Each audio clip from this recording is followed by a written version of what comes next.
Hello students, welcome to smart Galaxy. Students, আমি তোমাদের Zakir sir তোমাদের আজকে থেকে স্ট্যাটিক জিকের ক্লাসটা শুরু করছি। তোমাদের সামনেই ডাব্লিউপি কেপির পরীক্ষা রয়েছে। ডিসেম্বরের শেষে এবং জানুয়ারির শুরুতে তোমাদের পরীক্ষাটা হবে। কেপির পরীক্ষাটা প্রথমে হবে, তারপরেই ডাব্লিউবির পরীক্ষাটা হবে। তো সামনে বেশি সময় নেই হাতে। তো এই মুহূর্তে তোমাদের যে কথা দিয়েছিলাম যে তোমাদের এই বছরে সম্পূর্ণ প্রস্তুতি থাকবে, যেখানে প্রত্যেকটা সাবজেক্ট যাতে তোমরা কভার করতে পারো আর এই বছরে যাতে শেষ প্রস্তুতি হয়, তার জন্য তোমাদেরকে কথা দিয়েছিলাম যে তোমরা তোমাদের সম্পূর্ণ প্রয়োজনকে মেটানো হবে। সেই কথাটাকে রাখতে আমি তোমাদের স্ট্যাটিক জিকের ক্লাসটা নিয়ে আসলাম। যেহেতু সামনে বেশি সময় নেই, তাই আমরা স্ট্র্যাটেজিকের সেই সমস্ত পার্টগুলো আলোচনা করব যেখান থেকে কোনো বছর কোশ্চেন মিস থাকে না, যে কোনো পরীক্ষায় যেখান থেকে প্রশ্ন আসেই। তো এরকমই একটি অধ্যায় আজকে আমরা শুরু করব, যেটা হলো ভারতের বিভিন্ন নদী বাঁধ। এখানে আমরা ভারতের বিভিন্ন বাঁধ, রাজ্য এবং নদীগুলো সম্পর্কে জানব। কারণ অনেক সময় প্রশ্নে রাজ্যের নাম উল্লেখ করে, আবার অনেক সময় কোন নদীর উপরে এই বাঁধটি অবস্থিত সেই প্রশ্নগুলো করে। এই প্রশ্নগুলো 100% শিওর তোমাদের যে কোনো পরীক্ষায় আসবেই। আর তোমরা জানোই, যারা বিভিন্ন পরীক্ষাগুলো দাও, তোমরা প্রত্যেকে জানো যে এই টাইপের প্রশ্নগুলো কিন্তু পরীক্ষায় আসে। তো তোমরা এই নদী বাঁধগুলো, যে নদী বাঁধগুলো তোমাদেরকে আমি বলে দিচ্ছি, সেই নদী বাঁধগুলো অবশ্যই মনে রাখবে, মুখস্থ করে রাখবে। তোমাদের পিডিএফ নোটটা আমি প্রোভাইড করে দেবো। আমাদের যে টেলিগ্রাম চ্যানেলটা রয়েছে, তোমরা ডেসক্রিপশনের লিঙ্ক দেখতে পাবে টেলিগ্রাম চ্যানেল, অথবা একটা হোয়াটসঅ্যাপ গ্রুপ রয়েছে দেখবে। সেই হোয়াটসঅ্যাপ গ্রুপে এবং টেলিগ্রাম চ্যানেলটাতে জয়েন হয়ে যাবে। সেখানে আমি তোমাদের ক্লাসের পরেই পিডিএফটা প্রোভাইড করে দেবো। তো পিডিএফটা ডাউনলোড করে নিয়ে একবার করে তোমরা মুখস্থ করে নেবে। এতে কী হবে, তোমরা শেষবারে যাতে পরীক্ষা, তোমাদের কিন্তু এটা মনে হবে অনেক সময় পরীক্ষা দিতে গিয়ে তোমাদের যেটা সমস্যায় সবসময় পড়ো, যে অপশান গুলিয়ে যায় যে এইটা হবে নাকি এটা হবে, এইটা হবে নাকি এইটা হবে। তো আমরা ভিজুয়াল মেমোরির মাধ্যমে আজকে ক্লাসটা দেখে নেব। তোমরা নর্মালি সবাই, এটা আমি বলছি না যে তোমরা এটা পড়োনি, তো আমরা নর্মালি সবাই জানি যে তুমি এটা পড়েছো, ওটা পড়েছো।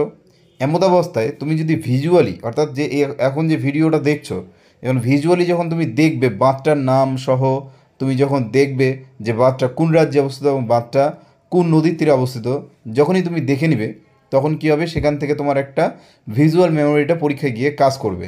তখন তুমি অপশানগুলোতে ভুল হবে না। মাথায় রাখবে, একবার গোল করার পরে দ্বিতীয়বারে তুমি যদি মনে পড়ে উত্তর, তাহলে তোমার আর সেই উত্তরের কোনো লাভ থাকে না।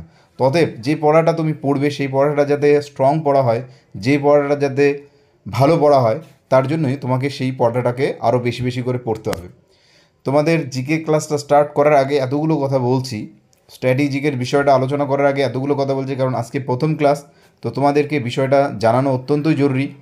তো সেই থেকেই তোমাদেরকে এই বিষয়গুলো আমি বলছি, যে তোমাদের যে বিষয়গুলো একদম বাধ্যতামূলক লাগবেই, সেই সমস্ত বিষয়গুলো আমরা আলোচনা করব।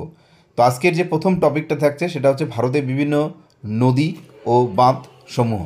তো নদী বাঁধ যেগুলো রয়েছে, সেই নদী বাঁধগুলো আমরা পড়ব, বাঁধ, রাজ্য এবং নদী। তোমরা যারা প্রতিদিন ক্লাসগুলো রেগুলার করো আমার, তাদেরকে আমি প্রত্যেকে বলেছি যে খাতা কলম নিয়ে রেডি থাকবে। তো আজকেও বলবো যে খাতা কলম নিয়ে রেডি থাকো। ভারতের বিভিন্ন নদী বাঁধ, সেই নদী বাঁধের তালিকাটা লিখে নেবে। একদিকে বাঁধ লিখবে, রাজ্য লিখবে, নদী লিখবে। এবার চার্ট বানাও, চার্ট বানিয়ে লিখে নাও। তো প্রথম যে বাঁধটা আমরা প্রত্যেকে জানি, ফারাক্কা বাঁধ। ফারাক্কা বাঁধ কোন রাজ্যে অবস্থিত? পশ্চিমবঙ্গে অবস্থিত। এটা কোন নদীর উপরে? গঙ্গা নদীর উপরে।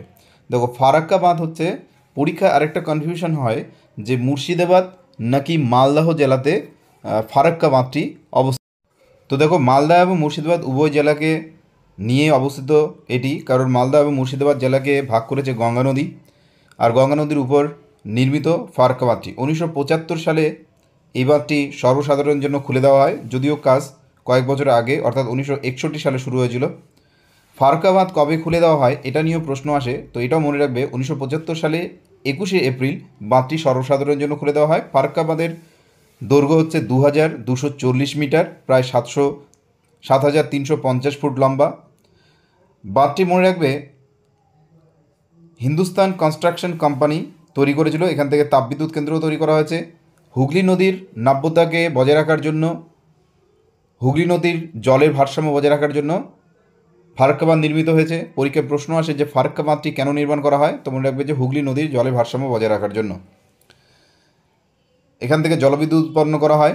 আর মনে রাখবে যে রাশিয়ার সহায়তায় এই বাঁধটি তৈরি করা হয়েছিল।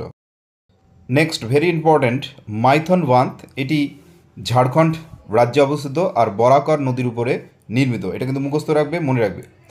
তারপরে দেখবে পাঞ্চেত বাঁধ। এই যে বাঁধগুলো তোমাদেরকে বলছি, এই বাঁধগুলো কিন্তু প্রত্যেকটা বাঁধ পরীক্ষায় এসেছে, তাই প্রত্যেকটা বাঁধ ইম্পর্টেন্ট, একটা বাঁধও ছাড়া যাবে না, প্রত্যেকটা বাঁধই লিখে রাখবে, মুখস্থ রাখবে, পরীক্ষায় আসবেই।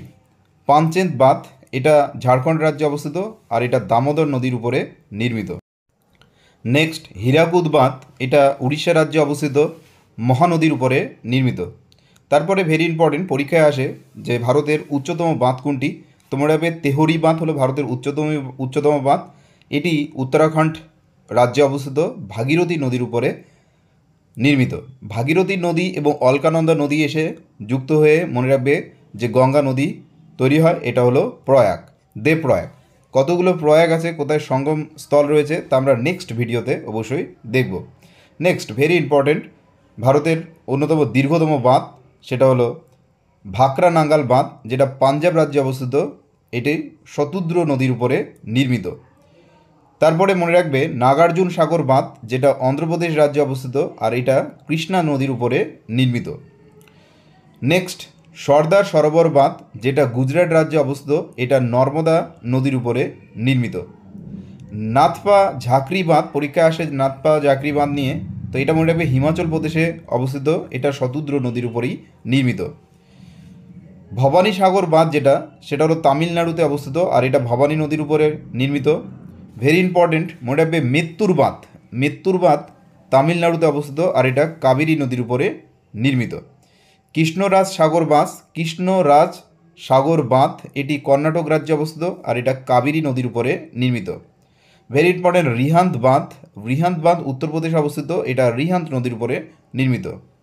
তারপরে মনে রাখবে তোমরা ইন্দ্রাবতী বাঁধ, ইন্দ্রাবতী বাঁধটা উড়িষ্যা রাজ্যে অবস্থিত আর এটা ইন্দ্রাবতী নদীর উপরে। আরও ইম্পর্টেন্ট, গান্ধী সাগর বাঁধ, গান্ধী সাগর বাঁধটা মধ্যপ্রদেশে অবস্থিত আর এটা চম্বল নদীর উপরে নির্মিত। পরীক্ষায় প্রশ্ন আসে উরি বাঁধ, উরি সার্জিক্যাল স্ট্রাইকের তোমরা মুভিও হয়তো দেখে নিয়েছো। উরি বাঁধ এটা জম্মু কাশ্মীর অবস্থিত আর এটা ঝিলাম নদীতে। ঝিলাম নদী কোথায় আছে, এটাও প্রশ্ন পরীক্ষায় আসে, তো জম্মু কাশ্মীর মাথায় রাখবে। সালাল বাঁধ, এই বছরের পরীক্ষায় এসেছিল, সালাল বাঁধ জম্মু ও কাশ্মীর অবস্থিত, এটা চেনাব নদীর উপরে নির্মিত। কয়না বাঁধ, যেটা মহারাষ্ট্রে অবস্থিত, এটা কয়না নদীর উপরে নির্মিত। রাজঘাট বাঁধ উত্তরপ্রদেশে অবস্থিত, এটা বতোয়া নদীর উপরে নির্মিত। রানা প্রতাপ সাগর বাঁধ, যেটা রাজস্থানে অবস্থিত, এটা চম্বল নদীর উপরে নির্মিত। ম্যাসেঞ্জার বাঁধ পরীক্ষায় আসে, ম্যাসেঞ্জার বাঁধ কোথায় অবস্থিত, তোমরা ভাবে এটা ম্যাসেঞ্জার বাঁধ আমাদের পশ্চিমবঙ্গে অবস্থিত আর ম্যাসেঞ্জার বাঁধ ময়ূরাক্ষী নদীর উপরে নির্মিত। উকাই বাঁধ, এবার পিএসসি ক্লার্কশিপের ফার্স্ট দিনের সেকেন্ড শিফটে এসেছিল উকাই বাঁধ। উকাই বাঁধ হচ্ছে তাপ্তি নদীর উপরে নির্মিত আর এটা গুজরাট রাজ্যে অবস্থিত। বানসাগর বাঁধ মধ্যপ্রদেশে অবস্থিত আর এটা সোন নদীর উপরে নির্মিত। তুঙ্গভদ্রা বাঁধ, যেটা কর্ণাটকে অবস্থিত, এটা তুঙ্গভদ্রা নদীর উপরে নির্মিত। সোমাশিলা বাঁধ, যেটা অন্ধ্রপ্রদেশে অবস্থিত, এটা হলো পেন্না নদীর উপরে নির্মিত। নিজাম সাগর বাঁধ পরীক্ষায় অনেকবার এসেছে, এটাও মনে রাখবে, নিজাম সাগর বাঁধ তেলেঙ্গানাতে অবস্থিত, এটা হলো মঞ্জিরা নদীর উপরে নির্মিত। ভাইগাই বাঁধ, যেটা তামিলনাড়ুতে অবস্থিত, এটা ভাইগাই নদীর উপরে নির্মিত। এগুলো সমস্ত ইম্পর্টেন্ট, এগুলো কিন্তু বিগত বছরে যে কোনো পরীক্ষা, পিএসসির পরীক্ষায় বলো বা ডাব্লিউপি পরীক্ষা বলো বা অন্য যে কোনো পরীক্ষাগুলোতে বলো, সেখানে কিন্তু এই প্রশ্নগুলো কিন্তু এসেছে। তো তোমাদের যদি মনে হয় যে আরও কিছু বাঁধ আছে যেগুলো ভেরি ইম্পর্টেন্ট, অবশ্যই কমেন্টের মধ্যে উল্লেখ করবে। কনফিউশন থাকলে অবশ্যই উল্লেখ করবে আর প্রত্যেক দিন নিয়মিত ক্লাসটা করবে। আমি তোমাদের সমস্ত স্ট্যাটিকের ইম্পর্টেন্ট বিষয়গুলো কমপ্লিট করব, যে বিষয়গুলো থেকে 100% কোশ্চিন আসবেই, কোনো কোশ্চিন মিস যাবে না। তো নেক্সট বিষয় আগামীকাল আসছে, প্রত্যেক দিন ক্লাসটা প্রত্যেকে করবে, ফুল ক্লাস করবে। এবার ডাব্লিউপি আমাদের নিতেই হবে, এই বছরের প্রস্তুতি হবে শেষ প্রস্তুতি। পরীক্ষা যবেই হোক, যখনই হোক, পরীক্ষার আগে আমি রেডি থাকবো। পরীক্ষা রেডি রাখতে হবে, পরীক্ষা আসবে, পরীক্ষা ভালো করে দিতে হবে, এইটা হবে আমাদের চিন্তা ভাবনা। পরীক্ষা কবে আসবে করে চিন্তা না করে তুমি পড়াটা পড়ে যাও, পরীক্ষা আসবেই, চাকরি হবেই। তা দেখা হচ্ছে আগামী ভিডিওতে। ধন্যবাদ সকলকে।